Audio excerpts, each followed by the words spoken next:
Direct mail can have an ROI of 1,300%.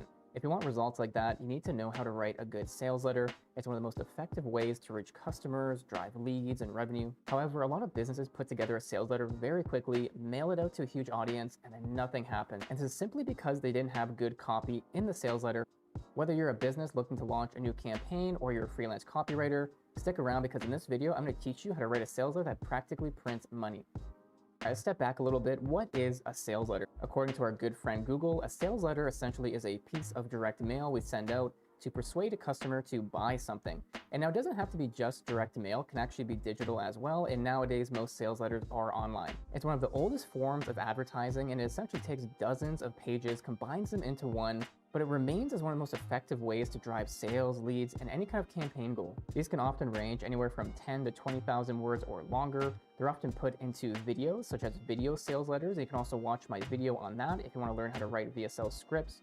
But now, as a rule of thumb, short copy is good for cheaper products and long copy is good for more expensive products. So I always recommend that you don't necessarily just stick to short or long copy, but rather you think about how much information the customer needs to know, and then you base the length of the sales letter on that. Now, jumping into actually how to write a sales letter, it always begins with the headline. David Ogilvy, one of the best advertisers and copywriters ever, once said that 8 out of 10 people read the headline and that's it, or once you've written your headline, you've spent 80 cents of your dollar. The reality is most people are going to go through their mail, they're going to go through online and on the internet just reading headlines and seeing what interests them. And if it doesn't, they're just going to scroll through and they won't click your ad. Now, how can you actually write a really good headline? I think one of the best strategies is creating a sense of urgency because it makes the consumer feel like they have to take action or they're going to miss out on something good. This is also known as FOMO, or fear of missing out. That fear is a really primitive emotion that we all have to an extent, especially when we're trying to get a certain outcome or solve a certain problem. We have some kind of fear about that problem and not being able to solve it. So if you kind of put that in the headline, it's a great way to capture attention. Here's an example from Agora Financial with one of their sales letters. I love this example because the headline reads, 5 hidden dangers of your morning shower. And this is going to make you feel urgent to learn what the dangers are, especially because you probably take a shower every morning, at least I hope so. And then once you feel that urgency, it's going to make you read the rest of the copy to figure out what's so bad about the morning shower. And you can apply this to anything by really focusing on urgent power words like now, today, limited time, don't wait, hurry now.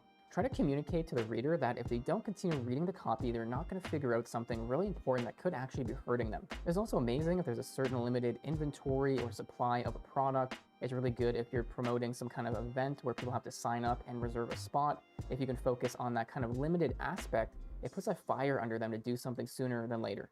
I also want you to make headlines ultra specific, not vague at all. Now, when a headline is vague, it's just boring, it doesn't really interest the reader, and they're probably just going to skip it on to the next thing. But when it's very ultra specific, it tells them exactly what they're going to get out of it. It uses numbers, data, and very specific information. Then suddenly it's a lot more exciting. They're going to click through and be a lot more interested in actually reading the copy. So here's a headline from a sales letter by Frank Kern. It reads, would you like me to personally double, triple, or even quadruple your business for free? So instead of just saying, hey, would you like me to grow your business? He actually talks about doubling it, tripling it, quadrupling it for free. So he's being very ultra specific about the offer itself. He's not being vague about it. Also just paints a picture inside your head. If you're making $100,000, doubling it, tripling it means 200,000 to 300,000. So by using very specific statements and numbers, it just helps the reader actually relate and think about how it's going to change their own life. Thirdly, I want you to think about stating the customer's pain points inside the headline. After all, purchasing something is very emotional normally, it's irrational sometimes, and normally it's just to solve some kind of pain point or problem, whether we even realize we're buying something for that reason or not. So if you target that pain point inside the headline, you really get them resonating, harmonizing with the ad, and then they're more likely to actually read it. And we get relevant emotions coming up that will make them want to solve that by purchasing the product. So check out this sales letter from legendary writer Gary Halbert. It says, you're probably being sucked dry by success-killing vampires from Loser City. I think Gary's one of the best copywriters of all time. That's just a fact. And his headlines always kill it.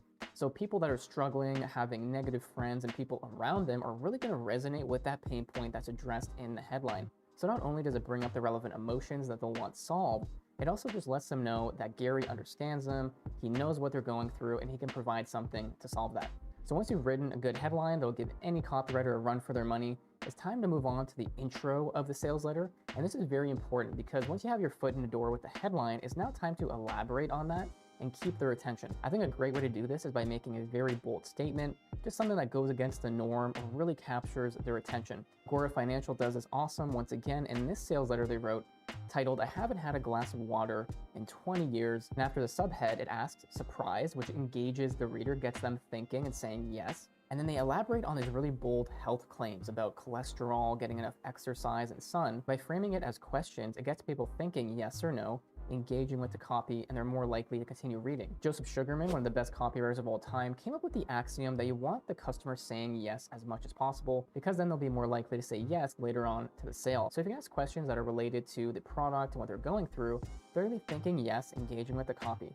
And then after you have their attention through the headline, the intro, it's now time to introduce the product and specifically its unique value proposition, something that really makes it stand out on the market and better than anything else, and just makes a no-brainer to buy it for the customer. This can be rare ingredients, proprietary technology, and remember, sometimes there's nothing proprietary about the product itself, but what you can do is take something really small about it that the competitors aren't focusing on, bring that to the forefront, and you've now positioned yourself very uniquely and deposition the competition. And continuing with that sales letter from Agora, we can actually see them do exactly that by positioning their health breakthroughs as something you cannot get anywhere else. And it becomes a no-brainer for the customer because they literally can't get it anywhere else. Thirdly, with the intro, I highly recommend you use storytelling. Once again, purchasing something super emotional, and stories are emotional themselves. They're the stories of how a customer overcame a certain problem, how you experienced what the reader experienced and overcame it, how the product was formed. There's so many ways to approach storytelling. But if you can mix it into the sales letter intro, it's going to really capture their emotion and their attention. Now remember, ideally you want to do two things with the story. One, it needs to be realistic and something that the customer can actually relate to.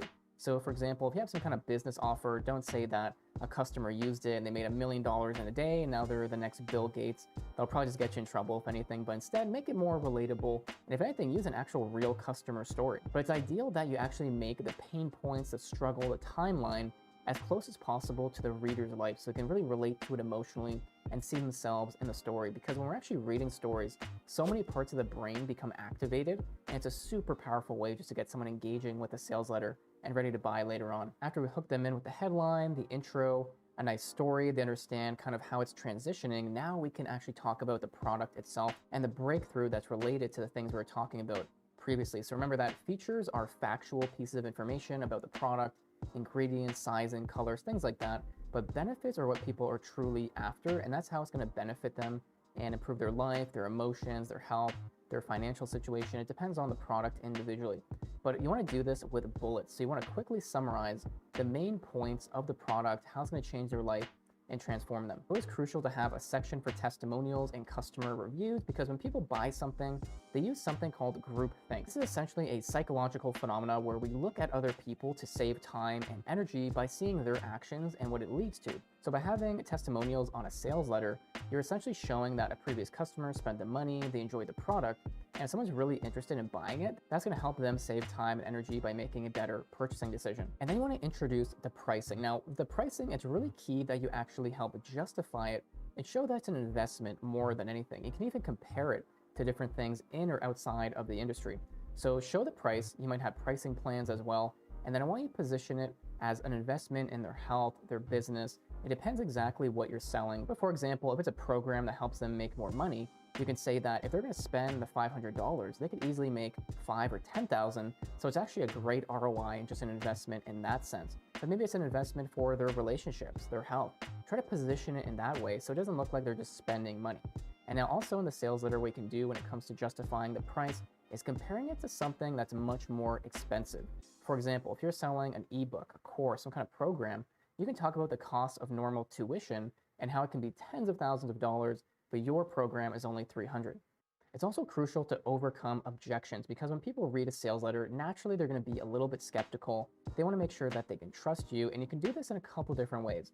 The testimonials will really help a lot, but using stats, data, and quotes can help a lot because it builds up that credibility and trust. Now, you also just want to think, what kind of questions will they have about the product? How much is it? How does it work? Can I trust this business? Things like that. And then you want to make sure you overcome these within the copy. One of the best ways to do so is with a guarantee. So if you can offer a 30-day money-back guarantee, maybe a 60-day warranty, some kind of guarantee essentially makes the product risk-free. As I mentioned before, you definitely need to have a lot of calls to action. So these are words and phrases that tell people what to do next. And in this case, it'll be to buy something, maybe to opt into a newsletter or a subscription. But you essentially want to tell people to take action, even if it's really obvious, because it really promotes engagement. You can see in this sales letter here that they have tons of calls to action to get this book. And once again, that just promotes the reader to actually do something and not be lazy and just go away. So the fun part about copywriting is that you don't have to be too rigid and templatize everything. As long as you have the main parts of a good sales letter or copywriting in general within the material and campaign, it's probably going to do really well. So based on everything I was talking about today, here's a good sales letter template you can try yourself. It's going to begin with a headline and a subheadline that captures the reader's attention. Now after that, preferably you would have a video sales letter. This essentially sums up the sales letter in video format. It could be anywhere from 8 to 24 minutes long, even longer in some cases. Some VSLs will go 50 minutes or an hour, but essentially try to summarize the sales letter in a video. Then write an intro that uses either bold statements or storytelling, and then agitate the customer's pain points to help them harmonize with the ad and realize that they're in the right spot. After this, you want to explain what the product is, the solution, and its unique value proposition, something that they can't get anywhere else. Start elaborating on the features and benefits of the product and use bullets to quickly summarize the main information. After this, you need testimonials and reviews, other credibility like stats and data and quotes to build up that authority. You can then display the pricing after this, so show the pricing, any kind of pricing plans, if there's discounts. It's also an amazing time to include bonuses and show how much they're worth. For example, if it's worth $1,000, $2,000, $500, make sure that they understand that they're getting a free bonus and the value associated with it, because it greatly increases conversions. After this, have your money back guarantee and a quick explanation of the refund policy, and then re-summarize the offer with a PS. This is a sales letter formula that has worked for decades and decades, and the best part about copywriting, once again, is you can have some creativity and fun. You can rearrange some of the parts in this formula and template and add on some of your own. But if you want to learn more about sales letter copywriting and see some more examples and strategies, go into the description. You can read my full guide on how to write a sales letter. Make sure to subscribe if you're new to the channel, and I'll see you in the next video.